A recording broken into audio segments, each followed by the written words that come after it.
29 October म्हणजे जागतिक internet दिन। आज जिथे जिथे इंटरनेट आहे तिथे तिथे प्रगतीची दारं खुली झाली आहेत। इंटरनेटमुळे जग अवकाशाच्या पलीकडे गेलंय। पण आज असेही काही देश आहेत जिथे इंटरनेट म्हणजे धोका मानलं जातं। पाहूया या संदर्भातला माझाचा खास रिपोर्ट।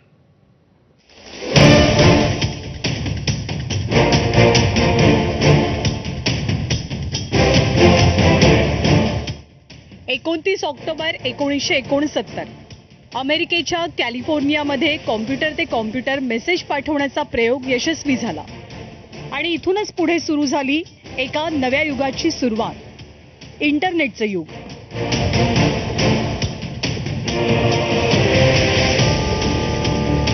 इंटरनेट आज अख्खं जग इंटरनेटशी जोडलं गेलंय। माहिती, व्यवसाय, शिक्षण, दळणवळण आणि इतर असंख्य गोष्टी इंटरनेट सोबत जोडल्या गेल्यात। अन्न, वस्त्र आणि निवारा यासोबतच इंटरनेट सुद्धा आजच्या काळाची मूलभूत गरज बनली आहे। पण एक इंटरेस्टिंग गोष्ट अशी आहे की आज जगात असे काही देश आहेत जिथे इंटरनेटच्या वापरावरती बंदी आहे, तर काही ठिकाणी कठोर निर्बंध आहेत, तर काही देशात सर्वसामान्य जनतेला इंटरनेटचा ऍक्सेसच नाही।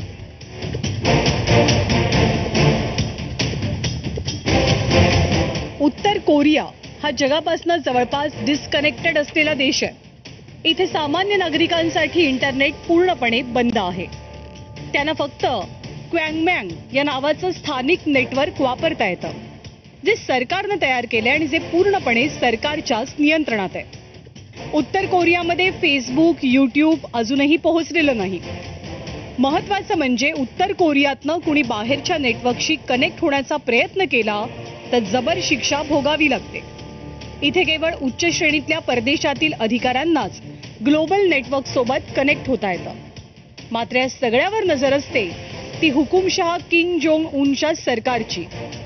तुर्कमेनिस्तान इंटरनेटवरती निर्बंध असलेला आणखी एक देश आहे तुर्कमेनिस्तान। मध्य आशियातल्या देशात इंटरनेटवरती सरकारचं पूर्णपणे नियंत्रण आहे। केवळ सरकारी सोर्सेसकडनं मिळणाऱ्या इंटरनेटमधनंच लोक जगाशी जोडले जातात। पण इथे सुद्धा फेसबुक, ट्विटर, व्हॉट्सॲप आणि यूट्यूब सगळं काही बंदच आहे। तुर्कमेनिस्तानमध्ये सरकारविरोधी मत मांडणं म्हणजे भयंकर गुन्हा।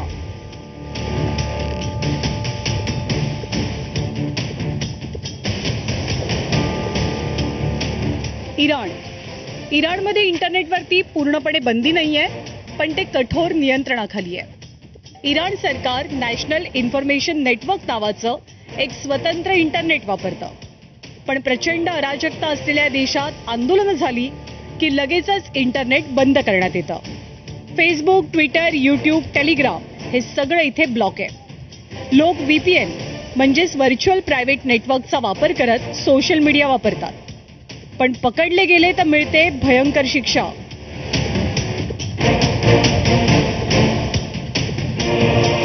चीन जागतिक व्यापारात अग्रेसर असलेल्या चीनमध्ये इंटरनेटच्या वापरावरती मात्र प्रचंड मर्यादा आहेत। चीनमध्ये इंटरनेट आहे, पण ते वापरण्यासाठी हवं तसं स्वातंत्र्य नाही। इथे the great firewall of China नावाची एक मोठी सिस्टीम कार्यरत आहे। ही सिस्टीम जगातल्या बहुतेक वेबसाईट्स ब्लॉक करते। त्यामुळे चीनमध्ये फेसबुक, इंस्टाग्राम सोबत अनेक सोशल मीडिया साईट्स बंद आहेत। त्याऐवजी लोक WeChat, Weibo, Baidu यासारखी ॲप्स वापरतात, जी संपूर्णपणे सरकारच्या नियंत्रणाखाली आहेत।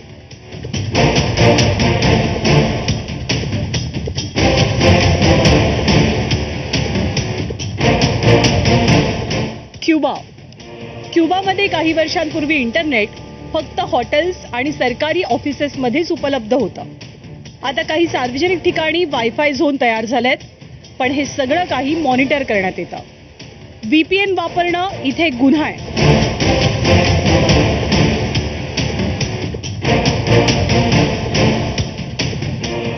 आजच्या काळात जग बरंच पुढे गेलंय।